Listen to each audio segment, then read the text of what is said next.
There's a video game store that I like going to, and at this video game store, well, the owner has this little hobby of taking old SNES cartridges and turning them into alterations of games that existed in the past but never came out on the SNES.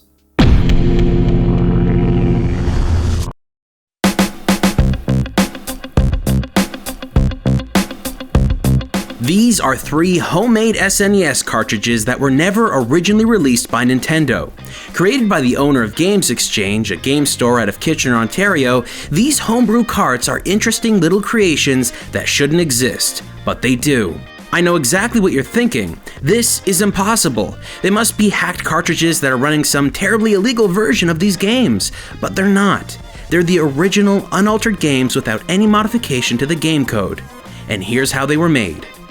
This copy of Pokémon Blue was created by taking a Super Game Boy, which was a special cartridge made for the Super Nintendo that was capable of playing original Game Boy games. It was modified to fit into a regular SNES cartridge. From there, a Game Boy copy of Pokémon Blue was soldered directly onto the Super Game Boy.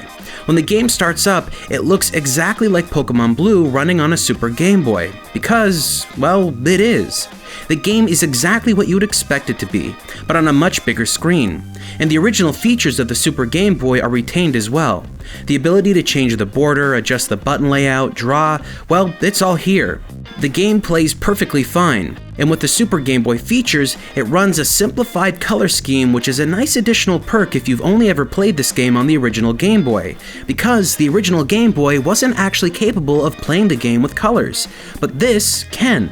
The only downside to this version is that you're not able to use a link cable and battle your friends, and trade Pokemon. So that kinda sucks, but otherwise, this is a fully functional version of Pokémon Blue. This is Pokémon Emerald, a game originally released on the Game Boy Advance. Now, this game came out well after the original SNES was basically discontinued, and Nintendo never officially released a device that was capable of playing Game Boy Advance games for the Super Nintendo. That's where Retrobit comes in. This company created a device called the Super Retro Advance. It operates kind of the same way as a Super Game Boy, only it doesn't allow video to directly come out of your system. There is a port on the back of the cartridge that you'll have to plug up directly to your TV. The only way to bypass this is to use a compatible clone SNES system produced by Retrobit. These consoles have the ability to show the images without the need for the direct connection from the cartridge. Unlike the Pokémon Blue SNES cart, this one has a link cable port so that you can battle and trade with friends, something that I think is critical in any Pokémon game. And here is something totally awesome, a fully playable copy of Sonic the Hedgehog 2. This is the original game, not a modified copy of an existing Super Nintendo game with switched sprites.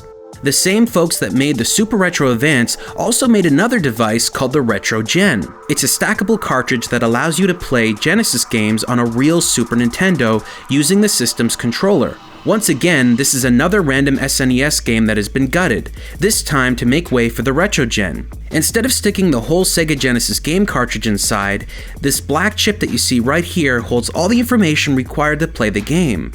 So that part there has been soldered directly to the connecting ports of the Retro Gen.